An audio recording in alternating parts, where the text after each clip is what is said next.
Bismillahirrahmanirrahim.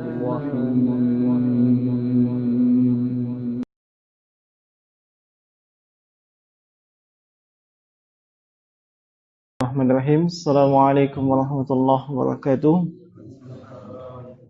Alhamdulillah, salatu wassalamu ala rasulillah wa ala alihi wa sahabatihi wa wala ma ba'd. Para santri rahimani wa rahimakumullah. Insyaallah ta'ala kita akan lanjutkan pelajaran kita pada kitab Al-Ushul Ats-Tsalatsah, yang mana di kesempatan yang sebelumnya kita sudah masuk kepada tingkatan yang kedua di dalam Islam, yaitu al-iman. Dan di sini setelah penulis Syekh rahimahullahu ta'ala menyebutkan tentang al-iman, beliau sebutkan wa arkanuhu sittatun. Adapun rukun iman itu ada 6. An tu'mina billah, yang pertama adalah engkau beriman kepada Allah Subhanahu wa ta'ala. Kemudian wa malaikatihi, demikian pula kepada para malaikatnya. Kemudian wa rusulihi, kemudian wa kutubihi wal yaumil akhir, wa tu'mina bil qadri khairihi wa syarrihi, yaitu engkau beriman kepada Allah, beriman kepada malaikat-malaikatnya, beriman kepada kitab-kitabnya, beriman kepada rasul-rasulnya, dan juga beriman kepada hari kemudian atau hari kiamat. Dan yang terakhir atau yang keenam adalah engkau beriman kepada takdir Allah Subhanahu wa ta'ala yang baik ataupun yang buruknya. Inilah 6 rukun iman yang wajib kita imani. Yang mana dari ke-6 rukun iman ini yang paling mendasar adalah al-imanu billah, beriman kepada Allah. Sebab atas dasar keimanan kepada Allah yang memerintahkan kita, yaitu Allah yang memerintahkan kita untuk beriman kepada para malaikat, kepada para kitab, kepada rasul, kepada hari kiamat, dan juga kepada ketentuan atau takdir Allah Subhanahu wa ta'ala. Olehnya yang disebutkan di awal adalah al-imanu billah, atau beriman kepada Allah Subhanahu wa ta'ala. Dan insyaallah kita akan menjelaskan satu persatu dari ke-6 rukun iman ini. Dan yang pertama kita akan jelaskan tentunya adalah keimanan kepada Allah Subhanahu wa ta'ala. Apa yang dimaksud dengan al-imanu billah atau beriman kepada Allah Subhanahu wa ta'ala? Beriman kepada Allah itu artinya kita mengimani dan meyakini dengan pasti. Kita percaya dan meyakini dengan pasti bahwasanya Allah itu ada. Allah Subhanahu wa ta'ala yang adalah Rabbun kita dan juga ilah kita itu ada. Zatnya itu ada. Kita juga meyakini dengan seyakin-yakinnya bahwasanya dialah satu-satunya yang menciptakan, menghidupkan, mematikan dan mengatur alam semesta ini. Dan kita juga meyakini bahwasanya dialah Allah satu-satunya yang berhak untuk diibadahi dan disembah. Dan yang kita juga meyakini bahwasanya Allah Subhanahu wa ta'ala satu-satunya zat yang memiliki nama-nama yang indah dan sifat-sifat yang mulia. Inilah ya makna daripada beriman kepada Allah Subhanahu wa taala. Di dalamnya mengandung percaya dan yakin, yang keyakinan tersebut tidak tercampur dengan keraguan sedikit pun. Nah, kalau kita melihat makna daripada imanu billah, iman kepada Allah, ya, ternyata iman kepada Allah itu mencakup empat hal. Yang pertama adalah al-imanu biwujudihi, beriman akan eksistensi atau keberadaan Allah Subhanahu wa taala. Kita percaya dan yakin dengan seyakin-yakinnya dan tidak ada keraguan sedikit pun bahwasanya Allah itu ada.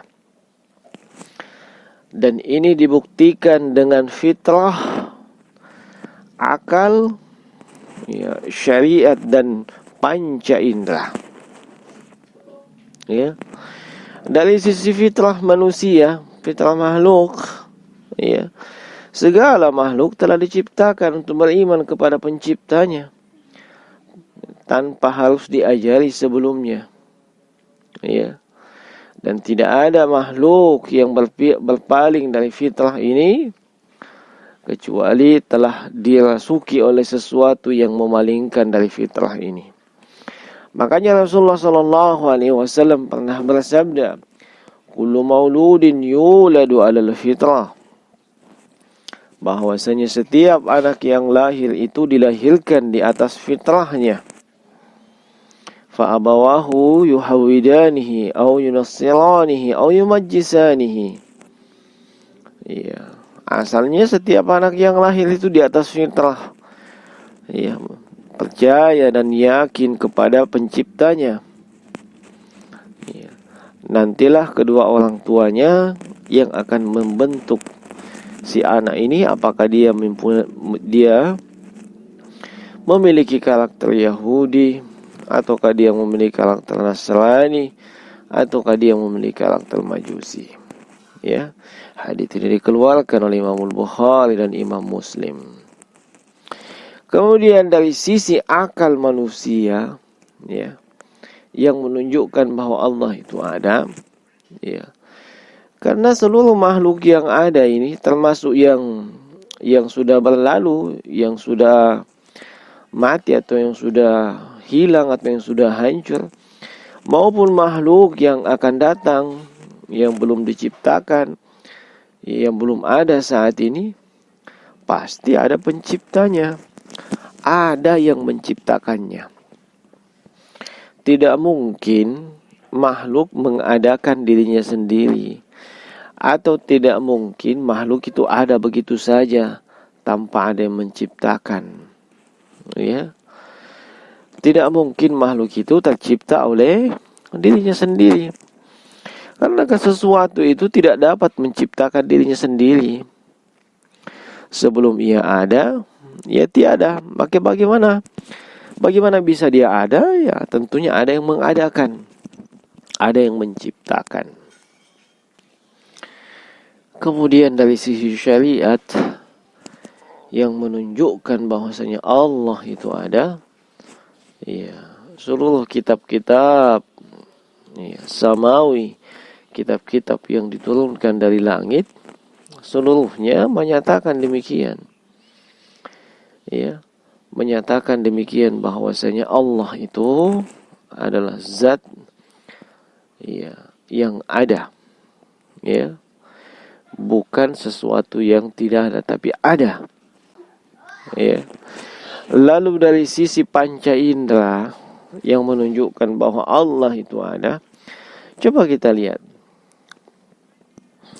bahwasanya ketika manusia berdoa kepada Allah, diberikan pertolongan, supaya diberikan pertolongan atau dihindarkan daripada, ya, kemudaratan, maka Allah Subhanahu wa taala mampu mengabulkan doa tersebut. Ini menunjukkan bahwasanya Allah itu ada. Ya. Menunjukkan bahwasanya Allah itu ada. Olehnya kita mesti meyakini hal tersebut, ya, dengan seyakin-yakinnya.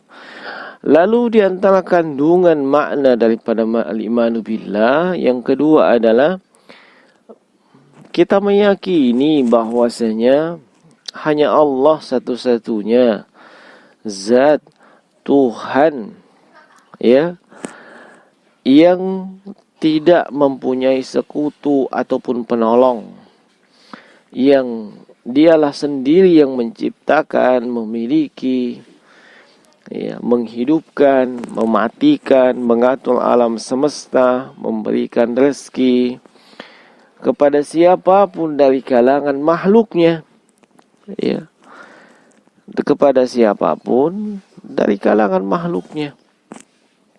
6. Kemudian yang ketiga daripada makna bahwasanya Allah Subhanahu wa taala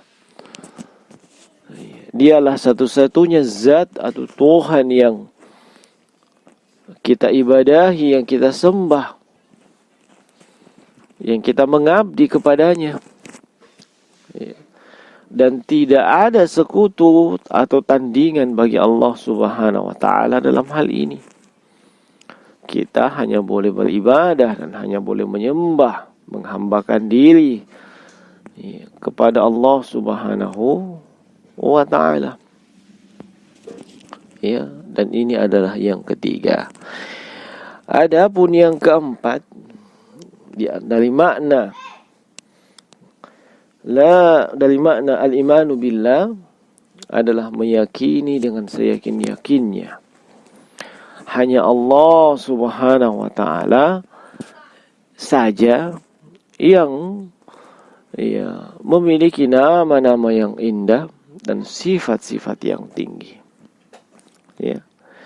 Pada seluruh 4 yang kita sebutkan ini sebenarnya banyak sekali dalil-dalilnya dari Al-Quran dan As-Sunnah. Ya. Banyak sekali dalil-dalilnya dari Al-Quran dan As-Sunnah. Hanya saja karena pertemuan kita ini sifatnya ringkas, maka mungkin tidak kita bisa sebutkan semuanya. Ya. Apalagi keempat hal ini yang merupakan kandungan daripada makna al-imanu billah disepakati oleh para ulama. Tidak ada silang pendapat di kalangan mereka. Ya, sebagai contoh adalah firman Allah Subhanahu wa taala, "Walillahil asmaul husna fad'uhu biha." Hanya milik Allah namanya asmaul husna. Nama-nama yang, ya, al-husna, yang indah. Ya, dan setiap nama ini mengandung sifat yang maha tinggi, yang menunjukkan ketinggian daripada sang pemilik sifat, yaitu Allah Subhanahu wa taala. Inilah, ya, poin pertama daripada keimanan kepada Allah Subhanahu wa taala, yang di dalamnya ada 4 perkara terkait dengan hal tersebut, dan seluruhnya wajib untuk kita yakini dengan seyakin-yakinnya, dan tidak boleh sama sekali kita meragukan hal tersebut. Sebab dengan itulah, ya, kita dianggap, ya, beriman kepada Allah Subhanahu wa taala. Saya kira cukup demikian secara ringkas. Adapun yang sisa rukun iman yang lainnya akan disebutkan pada kesempatan yang lainnya. Ini subhanakallah bihamdika asyhadu an la ilaha illa anta astaghfiruka wa atubu ilaik. Assalamualaikum warahmatullahi wabarakatuh.